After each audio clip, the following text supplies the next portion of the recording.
Hey everyone, welcome to Princess Gay. I'm your host Connie, and today we're here with Season 2, Episode 9 of Link Click. Last we left off, we found out that Shi was actually Tiangxi, I believe, her brother. I don't know. If I ever get names wrong, I apologize, but we found out that it was actually her brother in disguise. The real Shi was seemingly in hiding, probably from her brother, who seems kind of psychotic at the moment. He's working with the former officer, whose name I also can't remember. Um, and yeah, it seems like that's their main goal right now, but there's got to be something more to it. I'm definitely interested to see where this goes because it's very, very heavily implied, almost confirmed pretty much, that the brother here is the one who has been the bad guy, the one who took over uh, Shaoling um, and stabbed Lu Guang and everything, took over Emma. I'm just kind of wondering where this is heading. Because we don't have too many more episodes left in this season. There's only 12 episodes this season, so I guess we'll have to see. I guess we'll have to find out. I'm excited nonetheless. So, we're going to get into this and hope for the best. We're going to check this out, see what this episode has in store, and hopefully we'll start to get more answers. But, that being said, let's just get this going. When the screen fades to black, pause this redirect and go to the description below. Follow the link to the reaction, and after you watch it, come back here to the redirect and resume play. Because after it fades to black, then fades back in, everything from that point forward will be my afterthoughts and will contain spoilers to the episode. So, that being said, thank you so much for tuning in, and I will see you at the reaction. And we are back, and we'll begin with spoilers in 3, 2, 1, now. This show is a goddamn masterpiece. Like, holy shit, this episode. The way it was presented in the different chapters, explaining, giving backstory to Captain Qian or Qian's.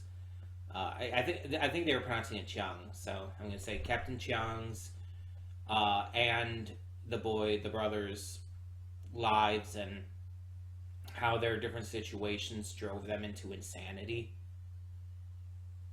With Captain Qian believing his wife was cheating on him, her then dying, being killed, and on top of it, her being pregnant when she died. And I guess there's kind of the ambiguity as to whether it was his or not because of the cheating.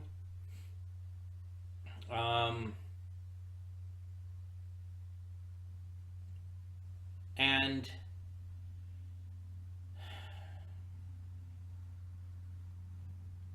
he was just driven insane because of it. And of course, with the brother, with the entire thing that happened with his parents and the advice he was getting from this cool kid who turned out to be Lou, it's just he went insane as well. And that's why the two have been working together to try and accomplish whatever goals they have. And in the case of the brother, it's made very clear that he wanted to take out all of these people who drove his father to committing this heinous act and causing both parents' deaths. And it's presumed that he did. It's presumed that he did end up killing that neighbor who we thought was a good guy. But it turns out, no, in the end, he was a gossiper and was spreading these rumors and all himself.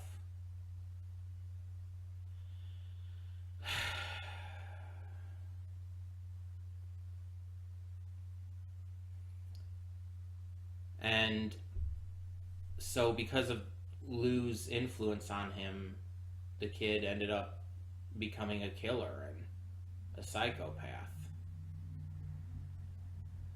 And it's really sad. It really is. And we know at some point his sister got tired of watching him do this, and eventually, like, him attacking what seemed to be innocents, and she ran, and now that's why he's trying to find her. But she doesn't want anything to do with him anymore. She's afraid of him. And she's in the interrogation room currently with Xiaoling, right? So Xiaoling's going to find out about all this, because I'm sure it looked like she was writing down things and was going to tell her. So we got that being set up. And there's only 3 episodes after this, so it's really setting up for the conclusion of this all. With this episode, I really do feel like it is going to conclude this season, though. They are setting up for this to this sad story to come to an end. Still don't know anything about how the powers work or anything. They just have them, I guess. But yeah, I'm wondering how and when the brother found out about having his powers. Really curious about that one.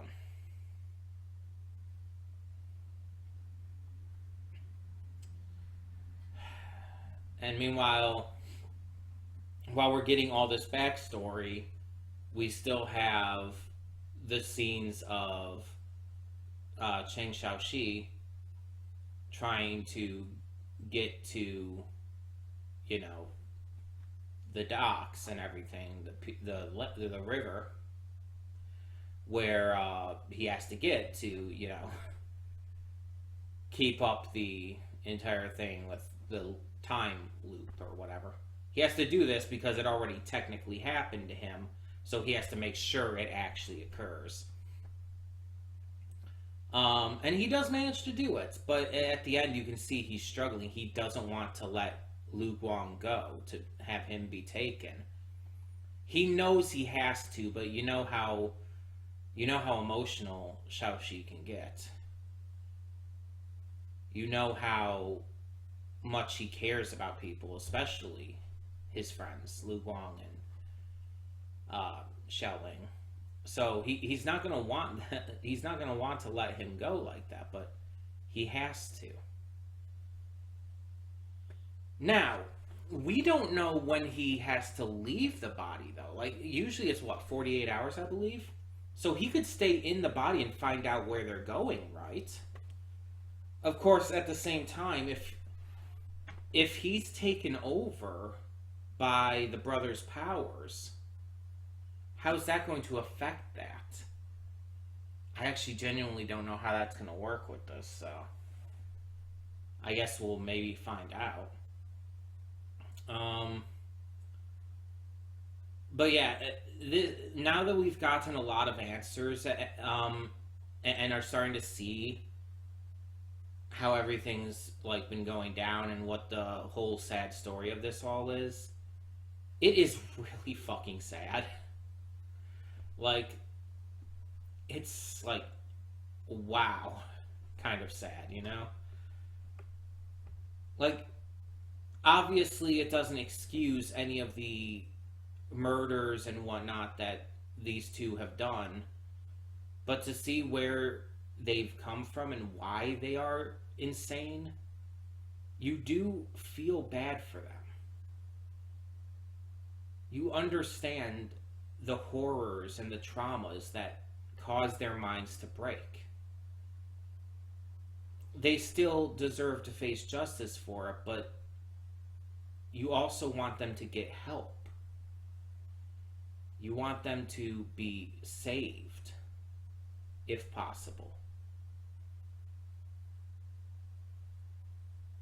It's just, it astounds me. This series continues to impress me. And I have no idea how these last 3 episodes of the season are going to go, but this is insanely good.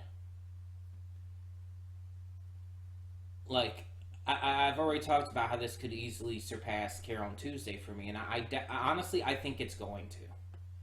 I don't think it's going to surpass Owl House for me just because of how much Owl House does mean to me.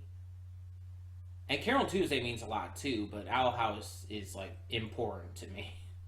I don't think it's going to surpass that, but I mean, it's possible. It is possible. This series is just like astoundingly good. And even if we don't get every single answer, even if we don't find out anything about these powers or anything, I'm not upset by that. I think I'm okay with that because the story that's being told, the mysteries of this, the intense emotional drama is so fucking good that I'm not even worried about whether or not we find out how these powers work or where they come from or anything like that. Because that's not what I'm watching for. What I'm watching for is the depth, the character, the writing, the dialogue, the mystery, the intense emotional pull.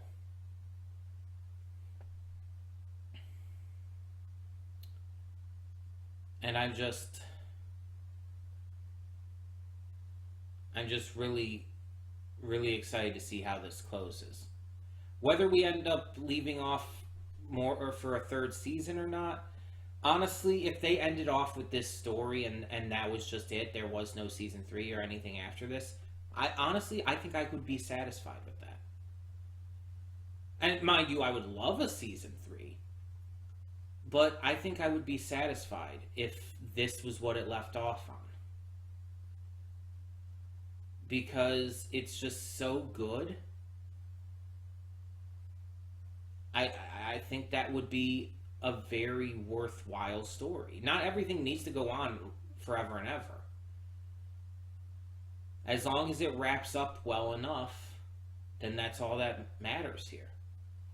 Now, if it leaves off on a notable cliffhanger like season 1 did, then yes, we need a season 3. But that's a different situation and all. I'm trying to figure out like how this is going to end though. But unfortunately, I'm not sure if I can see a way of it ending without both Captain Xiang and again, I think his name is Tiang Shi, dying. And as horrific as that sounds, I don't know if I can see them being captured and actually getting genuine help. At least I think that the captain is going to die. If only one of them survives, it's going to be Tiang Shi. Because he's a kid for one. He's still young. He's like a teenager, right? And on top of that,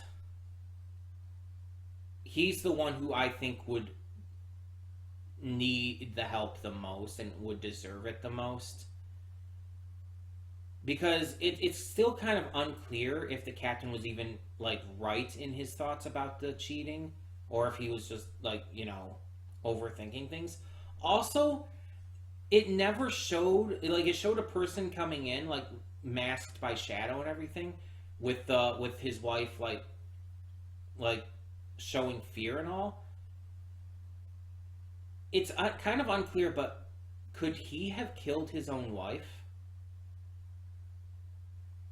Like, he might have murdered his own wife, and I'm kind of thinking that he did it kind of in this blind rage from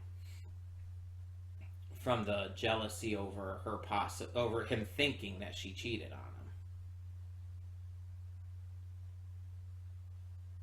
I guess hopefully we'll find out the more direct information, since the way this was presented in this episode was very artsy, and in a good way, mind you, but but still. Um, the thing is, I don't know how Jiangxi's gonna get help at this point, because he's very far gone. He's been like this for years. He's behind multiple murders. He's gone after innocent people. It's like, I don't see how he can get help at this point. But I also think that him dying as well would be so fucking traumatic for Shishi. It's like, I really don't want that to happen to her, you know? I don't want her to have to lose the only other family member she still has. If he gets arrested and imprisoned, I'll be okay with that. I'll be okay with that, because that would be definitely the better option. But I don't know. Again, there's only 3 more episodes, and it's like, how is this going to be closed out?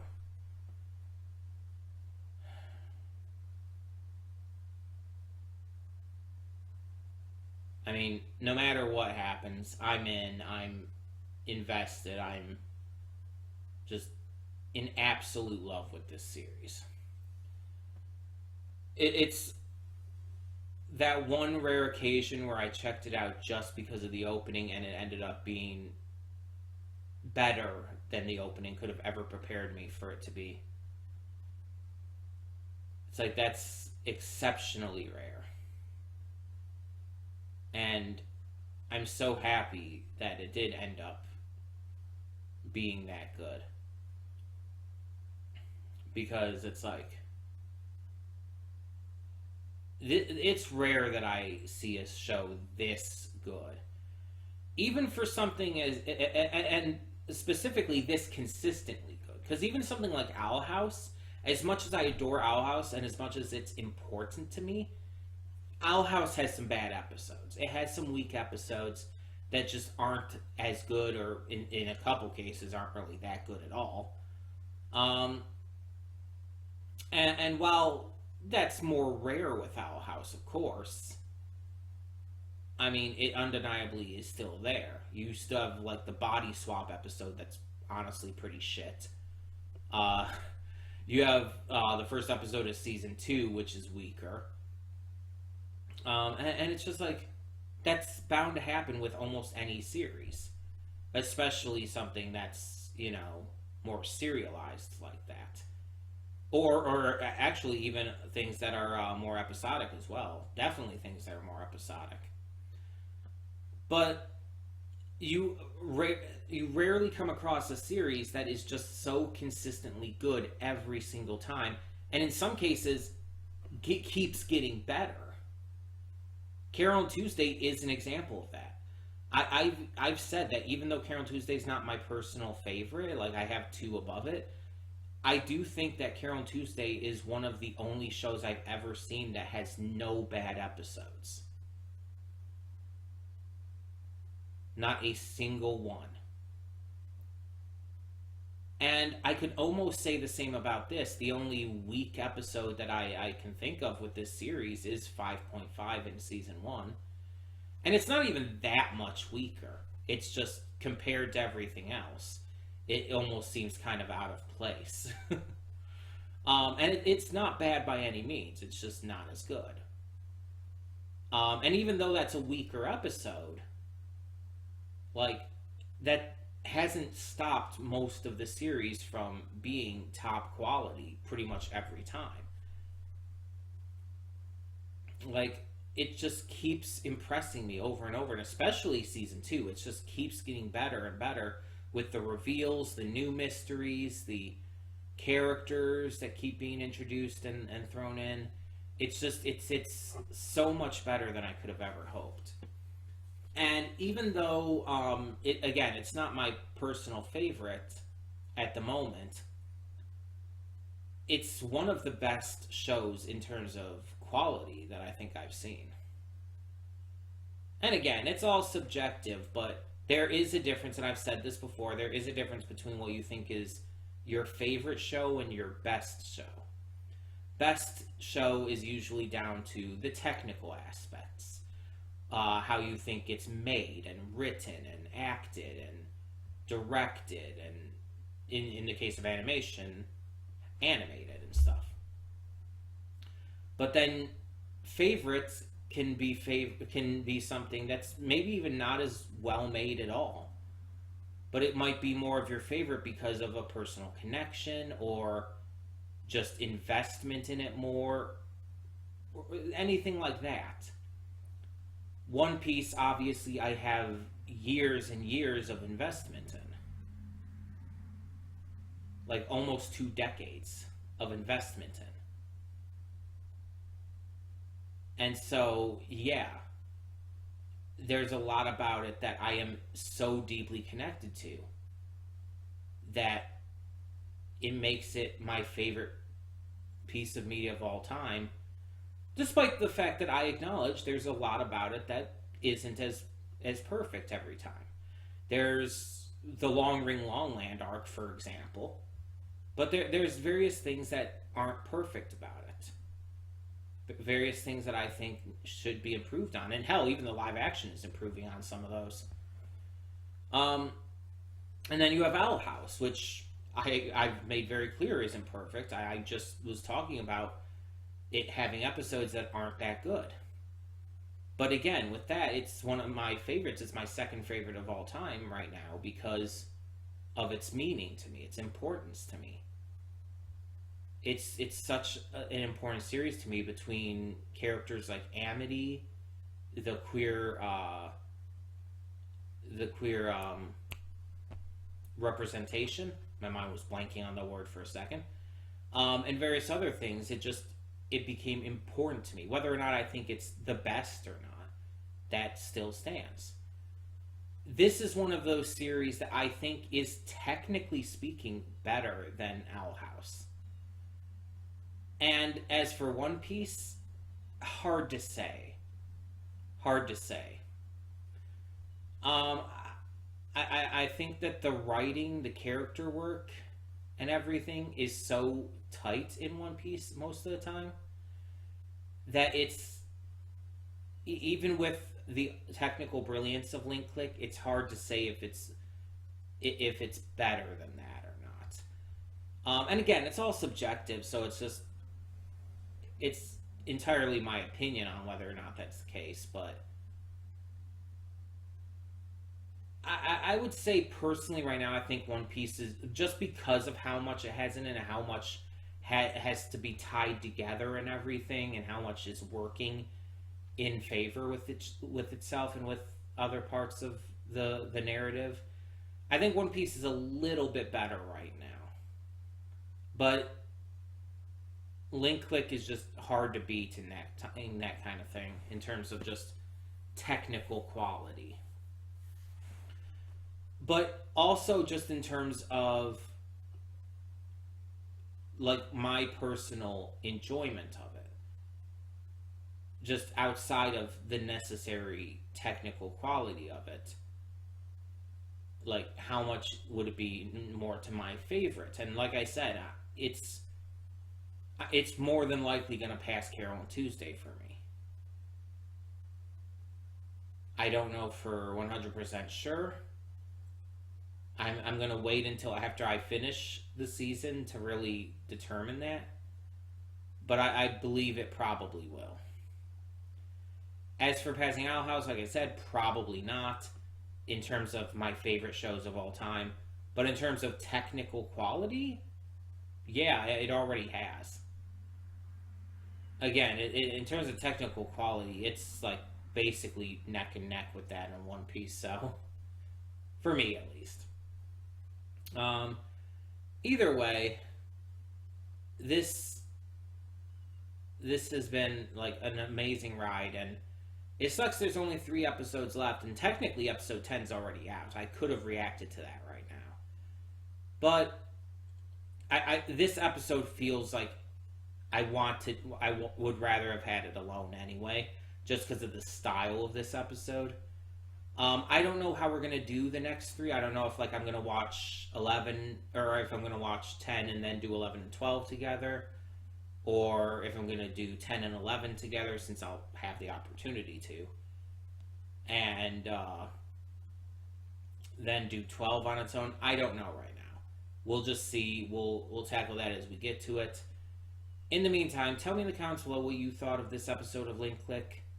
And for now, I'm Connie and I'm signing off. See y'all next time.